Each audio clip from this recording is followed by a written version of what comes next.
اور اس میں ہم نے جو باتیں سیکھیں آج ہم سب سے پہلے میں کوشش کروں گی کہ ہم اس موضوع کو سمجھ سکیں، اس بات کو سمجھ سکیں کہ جو یہ خاص ایام ہمیں نصیب ہوتے ہیں، بہت سارے ہمیں پتہ چلتا ہے نا کہ یہ والے ایام جو ہیں ان میں عبادات کا اجر و ثواب بڑھا دیا جاتا ہے، اور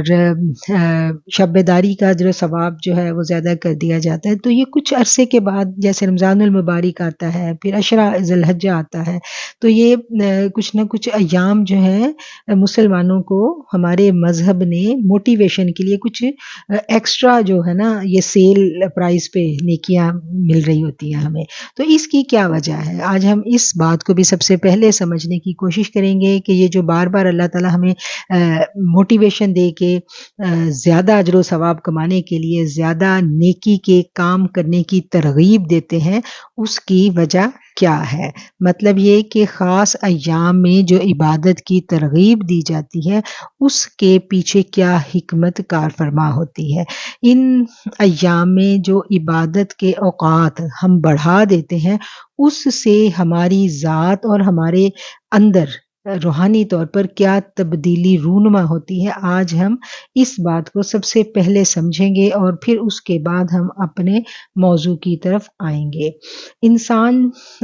جو ہے نا وہ غافل ہے، وہ بالکل بے نیاز ہو جاتا ہے، اس کو ہر وقت شیطان جو ہے نا وہ کسی نہ کسی طرف الجھائے رکھتا ہے، اور جب پھر اس طرح کے خاص ایام آتے ہیں تو ایک دم اس کے کانوں میں آواز پڑتی ہے، وہ بھاگتا ہے کہ چلیں ان کم وقت میں ہم تھوڑی عبادت کر کے بہت زیادہ اجر و ثواب جو ہے وہ سمیٹ سکتے ہیں، تو چلیں میں یہ سیل میں سے ہی کچھ نہ کچھ اپنے لیے اکٹھا کر لوں۔ اور یہ ایک اچھی بات ہے، ایک اچھی موٹیویشن ہے کہ اگر ہم باقی دنوں میں کچھ غفلت میں پڑے ہوئے ہیں تو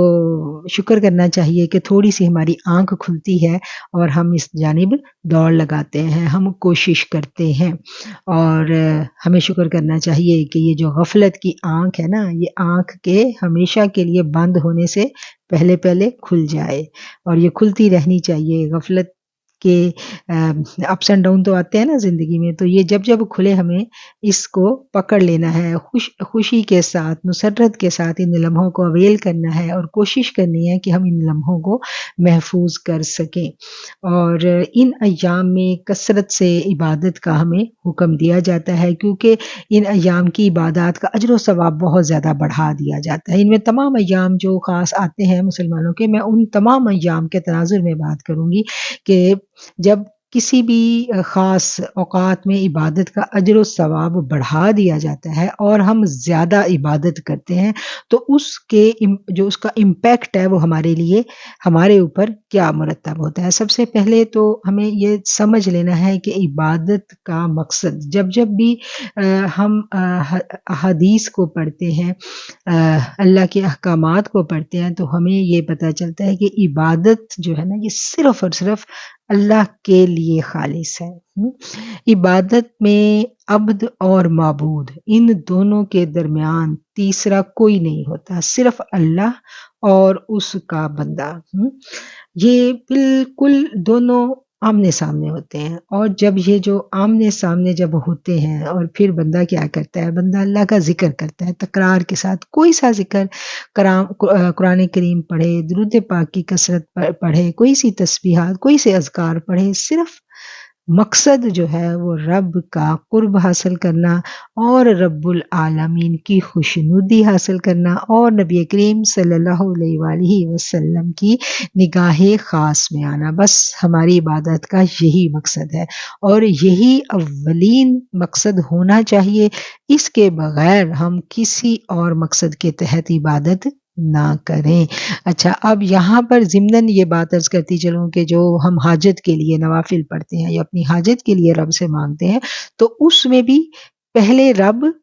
اس کے آگے اللہ کی اور اپنی جو تعلق ہے اس کو سمجھنا ہے، اس تعلق کو سمجھتے ہوئے ہم نے اپنی حاجت کی عرضی جو ہے وہ رب کی خدمت میں پیش کرنی ہے۔ ہمارا انداز یہ ہونا چاہیے۔ اب یہ نہیں ہے کہ کل کو آپ لوگ مجھے میسج کریں کہ باجی نے کہا کہ صرف رب کے لیے عبادت کرنی ہے تو ہم حاجتوں کے لیے کس کے پاس جائیں؟ حاجتوں کے لیے بھی رب کے پاس ہی جانا ہے، اور ان خاص ایام میں ہم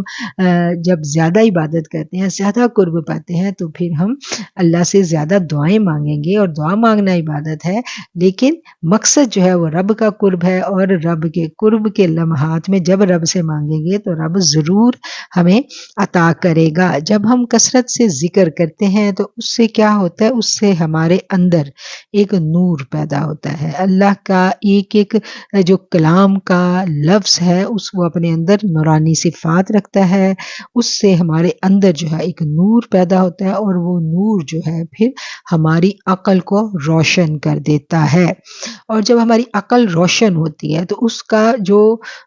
ہمیں ریوارڈ ملتا ہے وہ کیا ہوتا ہے کہ ہمیں فرقان حاصل ہو جاتا ہے، کہ یعنی غلط اور صحیح اس میں جو تمیز کرنے کی جو قوت ہے وہ ہماری بڑی واضح اور زبردست ہو جاتی ہے۔ ویسے ہمیں معلوم ہے فَأَلْهَمَهَا فُجُورَهَا وَتَقْوَاهَا کہ اللہ تعالیٰ نے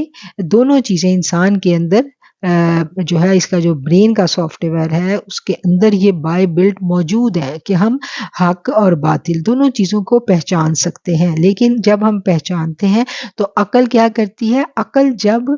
شیطان کے اور نفس کے زیر اثر ہوتی ہے تو عقل ہمیں دلائل میں الجھاتی ہے۔ یہ بڑا باریک پوائنٹ ہے جس کو ہم نے سمجھنا ہے۔ عقل کیا کرتی ہے؟ ہمیں دلائل میں الجھا کے ہمیں جو ہے نا ڈی ٹریک کر دیتی ہے۔ تو عبادت کی کثرت سے ہمیں ہماری عقل کو وہ فرقان نصیب ہو جاتا ہے کہ پھر عقل جو ہے وہ ایسی دلیلوں میں ہمیں نہیں الجھاتی، عقل بھی پھر حق کی جو پہچان ہے وہ کر لیتی ہے، وہ نفس کے زیر اثر نہیں رہتی۔ یہ وہ پہلا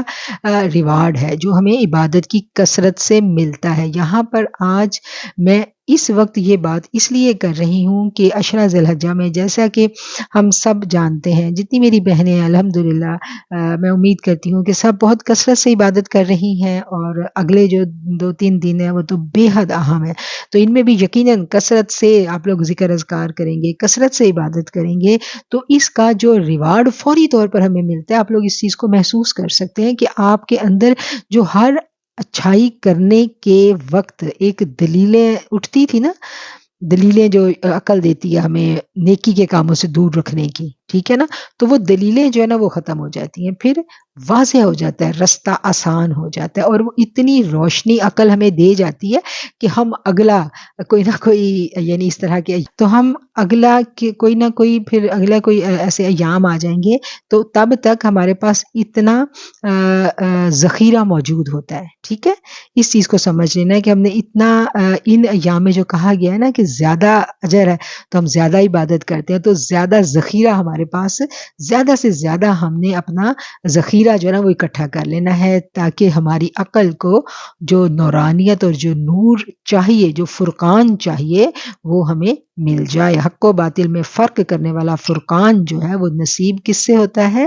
وہ عبادت کی کثرت سے ہمیں نصیب ہوتا ہے۔ کون سی عبادت؟ جو خالص اللہ کے لیے کی جائے، ٹھیک۔ اچھا، جب یہ ہوتا ہے عقل ہماری روشن ہوتی ہے تو پھر کیا ہوتا ہے؟ جب اور زیادہ کثرت ہم کرتے ہیں تو پھر کیا ہوتا ہے کہ وہ جو نور ہے وہ ہمارے جو خون ہے اس کو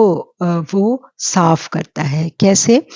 نبی کریم صلی اللہ علیہ وسلم نے ارشاد فرمایا تھا نا کہ شیطان جو ہے وہ ہمارے خون میں دوڑتا ہے، تو شیطان کو یہ رسائی اللہ نے دی ہوئی ہے کہ وہ ہمارے باڈی میں داخل ہو کے ہمارے خون میں دوڑتا ہے، اور جب دوڑتا ہے تو ہمارے خون کو سیاہ کر دیتا ہے۔ تو اس کے لیے کیا ہے کہ اس کے لیے جب عبادت کی کثرت ہم کرتے ہیں ہمارا قلب نورانی ہوتا ہے۔ سب سے پہلے قلب میں نور اکٹھا ہوتا ہے، پھر قلب سے جو ہے وہ نور آگے جاتا ہے، عقل میں جاتا ہے، ہمارے باقی جو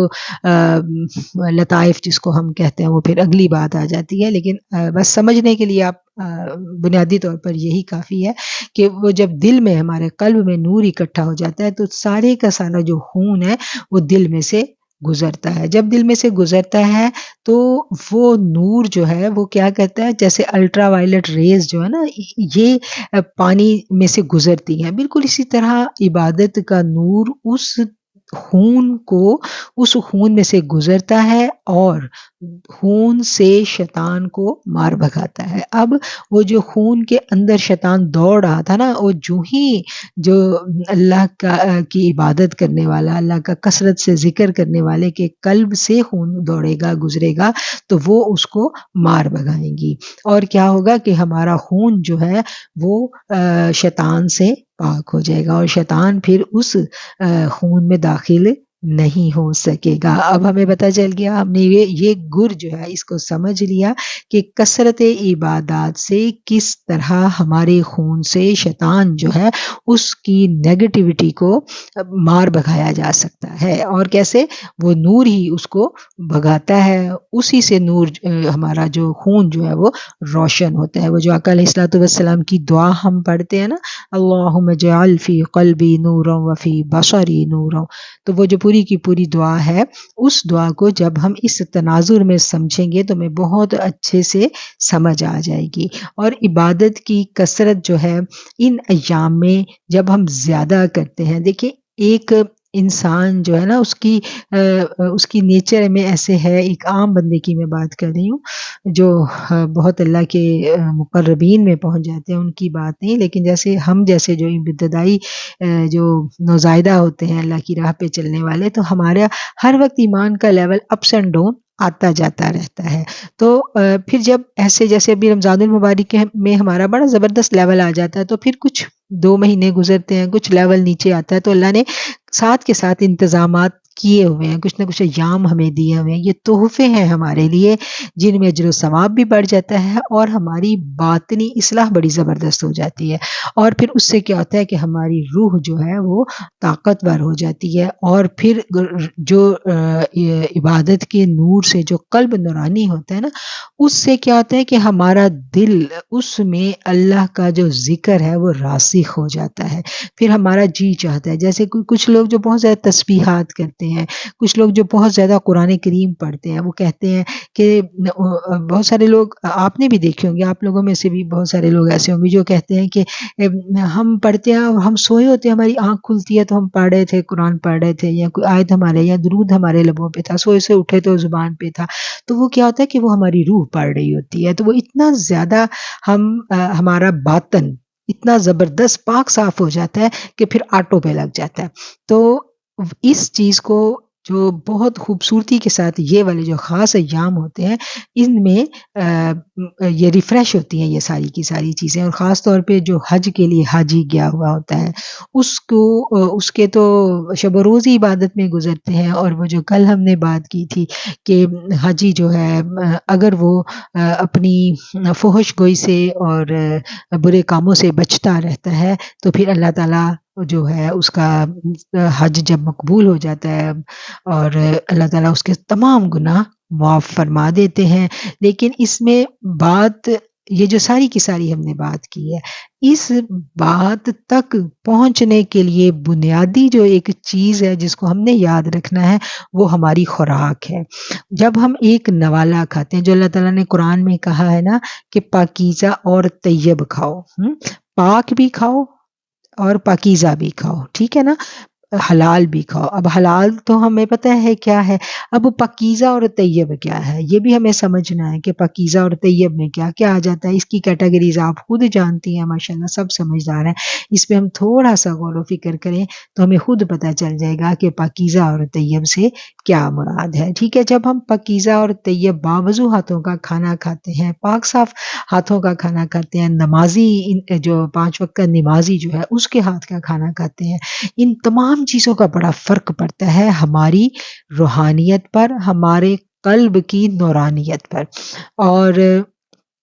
اگر ہم بے احتیاطی کرتے ہیں تو پھر ہمیں وہ والے ریزلٹس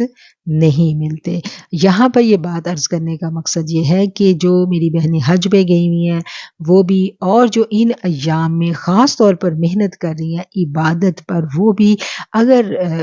عبادات کے وہ رزلٹس چاہتی ہیں تو اس کے لیے پھر خوراک کا پرہیز کرنا بڑا ضروری ہو جاتا ہے۔ خوراک کو کس طرح سے ہم نے کھانا ہے، اس چیز پہ ہم نے فوکس کرنا ہے، ٹھیک ہے؟